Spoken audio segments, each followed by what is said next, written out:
hygiene faculty, and I currently run a dental hygiene clinic in Jersey City.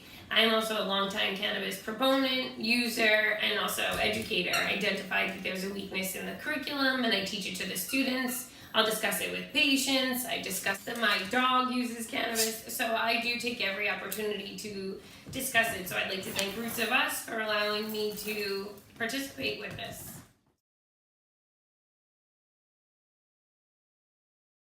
My medical history starts probably at birth. I had a traumatic birth and a blood disorder. I still have a blood disorder. So I was diagnosed with a couple of congenital disorders, including an extra rib in my neck. So the extra rib causes some compression of the nerves and the arteries in this side, which is terrible for a dental hygienist. But some other diagnoses came along the years, which caused more and more pills. So from the age of 16 is when I started. You start at the 5 milligram of Percocet, but then you continue to have more pain and they give you more increasing dosage. And so over the 10 years, you were on anything from MS-Contin to fentanyl, patches, different things. So then I started to develop stomach issues from the pain pills. So then I was on Marinol and stomach pills, etc. So at that time, I'm living in Michigan, and that's when I got on the Michigan medical marijuana program. But I was using the medical marijuana program in Michigan more abortive treatment. I was still taking pain medication, and I was on Marinol because Marinol is a much better protection on paper for pain management, which is like I found every loophole that I could so that I could still access medicine, including what I'll call creative sampling, which was me flying from Buffalo to New York to go with my mom to the doctor so that we could, share samples. So I've had to exploit every loophole in the law. I've had to navigate the law just to gain access to medicine, but also still try and stay on conventional medicine. So it wasn't until getting to New Jersey that I was forced off of all prescriptions, which oddly enough was during a marijuana arrest. So a neighbor had called, which is now what we figured, and I had prescription drugs on me, which are all of my own prescriptions, but I had changed all of them into a different bottle. Because I'm a dental hygienist and I temp all over. So I did not want to have a bottle that said roxycodone, oxycodone, whatever, and I'm working in Trenton and I'm working in wherever. So I put them in another bottle like every other person in the country. So unfortunately I had a Michigan card and I had plant material on me, which the smell is enough reason to be pulled over. So I was pulled over for the smell and I was searched for the smell. And what started as a simple possession arrest turned into 7 prescription drug charges, including possession of narcotics, which were my own pills, but it still does not matter because possession is possession is possession. So that was in December. That was actually in August. It wasn't dropped until January. So when that happened and the cops took the pills and you really feel criminalized, but you don't know if you're being criminalized for pills or for pot, I'll never know. I still will not know to this day. Had it been a different outcome, what if I only had pills? What if I only had pot? So that's a very interesting thing to me because I really don't know what would have happened. So that's when I decided to just stay off of prescription meds. So I did do cold turkey from August 6th, which was the day of the arrest. So my last prescription drugs were the morning of the arrest, but by August 16th, I was hospitalized from withdrawal syndrome. I had stopped roxycodone, Cymbalta, Neurontin, Klonopin, all at the same time, and all cold turkey. So again, I don't know which withdrawal was the worst, but I spent 6 days in the hospital really providing education on CBD and THC because the experience was to be offered drugs. So from the second you get there till it took about 3 days for them to stop actually offering the drugs. So you're saying, I'm here because I stopped, I'm here because I stopped. So it's a very interesting system because I didn't even meet with anybody for 3 days. So you're just in this room by yourself sleeping. So very interesting.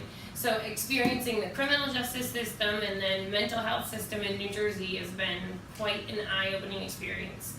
So getting on the program within a couple of weeks because I was really facing these charges. So I was relentless with doctors and got on the program, and it's been 7 months since, and it's been fantastic. Okay. Best thing I ever did.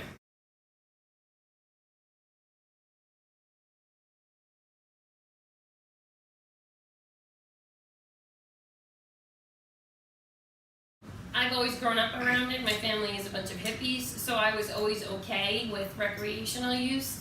Medical, I learned about it because I needed it. It came out of a need to eat.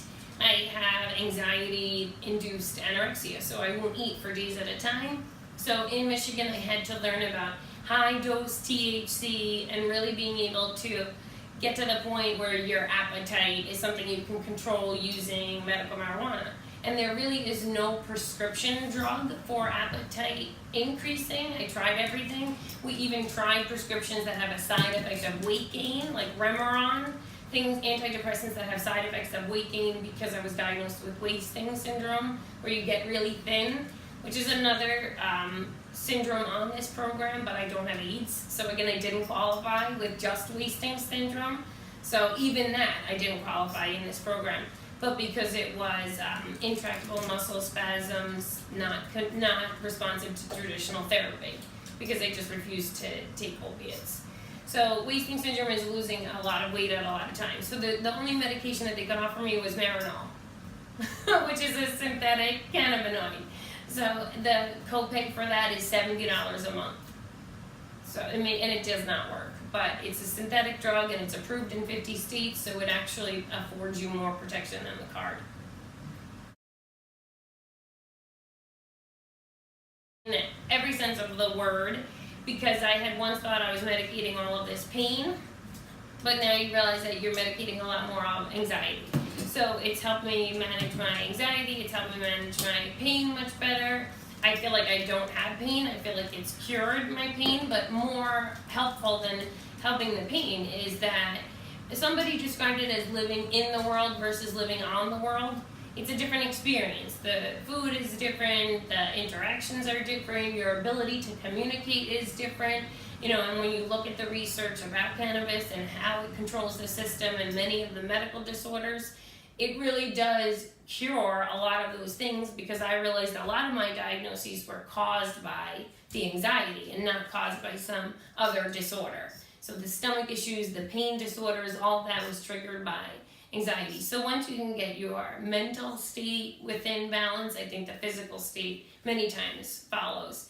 So I worry about this difference of medical versus recreational.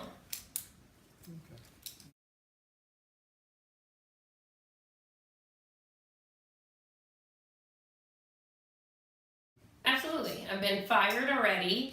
So I have lost a position when I smelled, because again, the smell becomes an issue when you're in a professional environment, and then of course you're going to fail any test. So I have had issues in work, I've had issues in my professional career because of the stigma associated with it. As far as my family has been somewhat accepting, because they also use, and many of them also suffer from a lot of the disorders that I do. So family and work have been, those two things, but friends, I really have not found friends outside of this program that are as accepting, which is interesting because a lot of my friends have suffered with opioid abuse. So it's not that they're not accepting, it's that they're not users. So I have found more support in the group.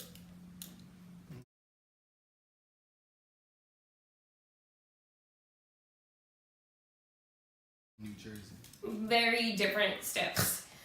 My California card was a 7-minute interview online, and then I received the card in PDF before I even paid, so that was great. My Michigan card was a certification center where a doctor sits at a desk just like this, and you have your records emailed to him, and he signs the certification.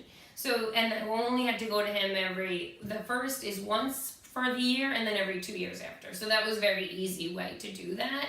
But my actual doctor didn't do it. He doesn't want a part of it. So you face it in other states as well. And then in New Jersey, because I was facing court and other issues, I was relentless. And I was turned away by doctors because I don't technically have some of these things at that point. Now I do. Now I meet many qualifications. So I found a doctor that was willing to, because I was resistant that I would not go back on opiates. So no doctor was going to tell me that because I live in this state, I have to use pills. I would rather move first.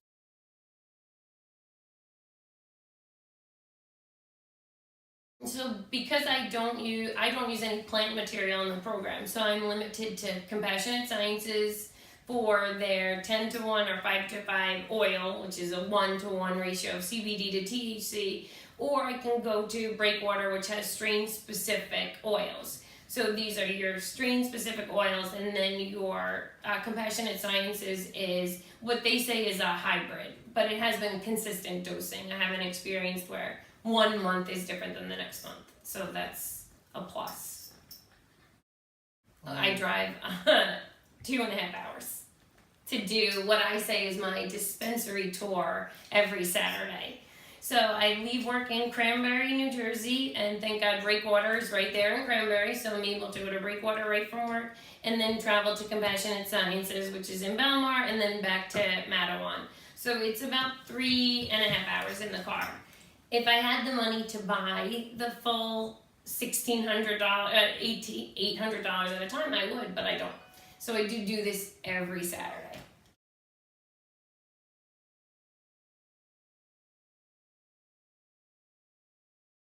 Very interesting that I have been arrested before and have had pot handed back to me by police before. So New Jersey, that is the first experience of what I would say is a stigma or whatever the case is. But I thought I also satisfy a good statistic for them, that a lot of these police are also facing these standards where they have to arrest so many of a specific race and whatnot. So I think that I also was a good statistic for that police department, because they can say, no, we arrested a white female. Yeah.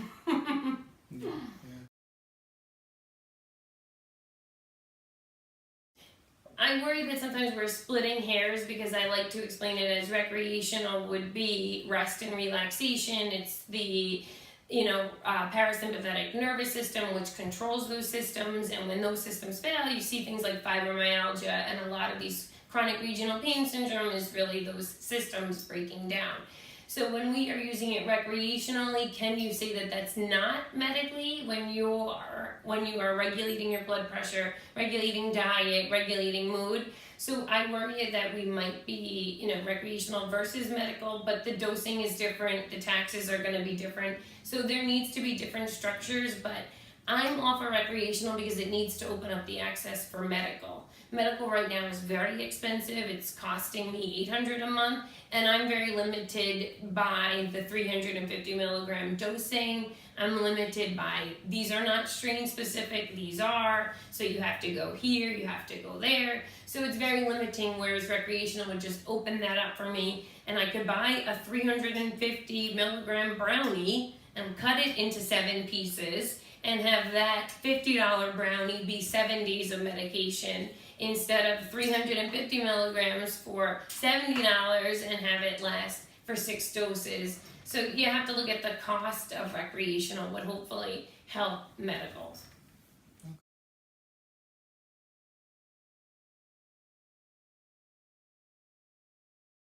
I think it's great what you guys are doing. I always have a lot to say, so I'm just happy to be a part of anything. So if you have any more questions for me, I'm happy to help.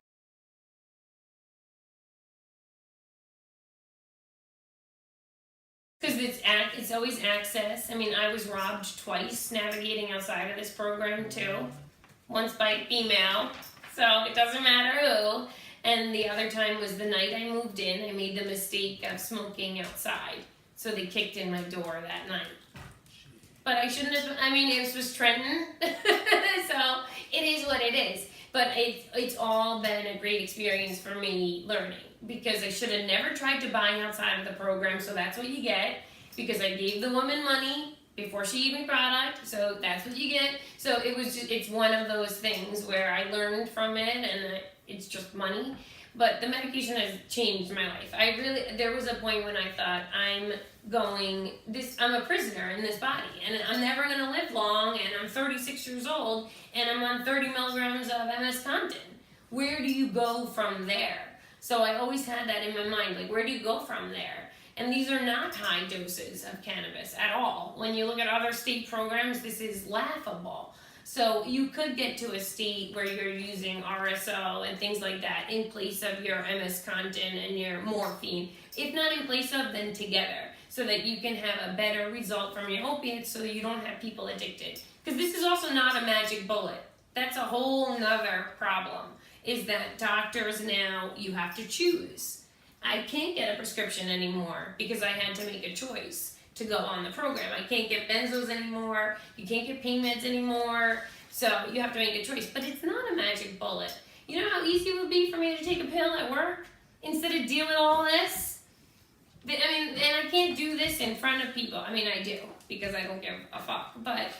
And I want everybody to see it. So I do. I'm like, oh yeah, talking to, like, oh yeah, or like lozenges. Because at this point, if you are okay with taking pills in front of somebody, then you need to be okay with also medicating. I'm not lighting up. I still respect, obviously, smoke, because we also don't know the dangers of combustible pot. We don't know if that's we know it's not causing oral cancer because we would have seen it, obviously.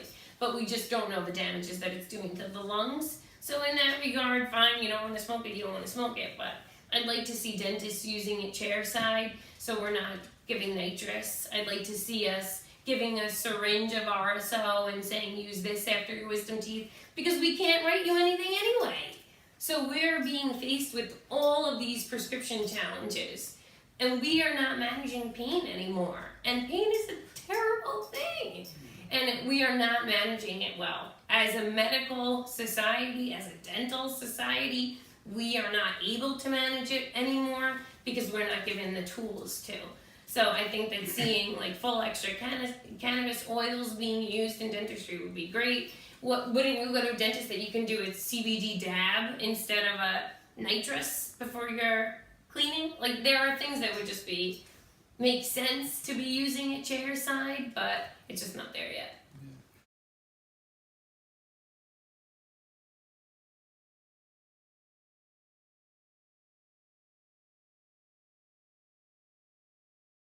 It's easy enough to say it, but you have to try it. Like, I can explain to you the medical benefits, and you really can't argue with science. You can Google it, and you can find all you need to know. But you are not going to know how your body reacts or how you're going to react until you try it. And for some people, it's not going to work. The reality is it's not going to work for everybody, just like Percocet doesn't work for everybody, but just like anything else. So you have to try it. The dangers are so low.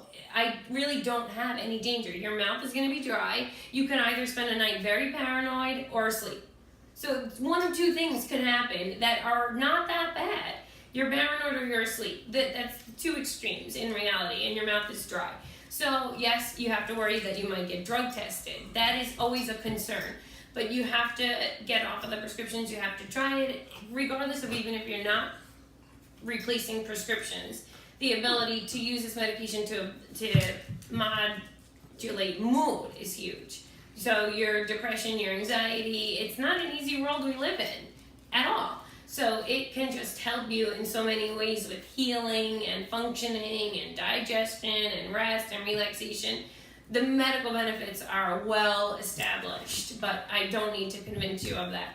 There's no side effects and there's no toxic problem. You don't have to worry about respiratory depression.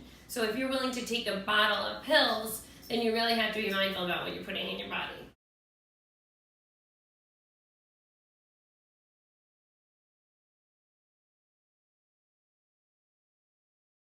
Okay, so what we have here are what's available on the New Jersey Medical Marijuana Program. These are what's called the fast half lozenges or the half dose lozenges. And these are 70 doses, 5 milligrams each, but they are 10 milligrams THC, 1 milligram CBD labeled, but then they split that into half. So it's actually 5 milligrams of THC and a half milligram of CBD in each of those, and they're small, like Tic Tacs, and you get 70, and this is an eighth of plant material on the New Jersey program. And then they have full dose lozenges, which are 10 milligrams of THC, 1 milligram of CBD. All of it is an eighth of plant material. Then they have 2 oils, this is a 10 to 1 oil, which is 10 milligrams of THC and 1 milligram of CBD in what they would call 1 serving. But the problem is that they cost 17 and it's actually 3. So this is a huge problem for most patients on the program, is they just can't afford this oil. So the consistency lends itself to really poor dosing. So the most I can get out of here, 3 to 4 doses, but they label that each 2 millimeter line is a dose. You can't squeeze that out. So there's no way. So I put the different caps on it so that I don't take the THC in the day by accident, because I'll be at work and there's this feeling of everybody knows you're medicated, you know, so I don't use that in the day. So I use it at night to sleep. And then these are the strain-specific breakwater oil. So this is Catatonic, which is your low THC, high CBD. So this is very good for anxiety. I have a sativa that's in my car, Durban Poison. And then I bought Kush, which is another indica. So what's nice on the medical program that Breakwater does is strain-specific oils, whereas your CS oil is what they say is a hybrid. So it has been consistent, but if you want to have medication for pain, medication for anxiety, then you are better with a strain-specific oil.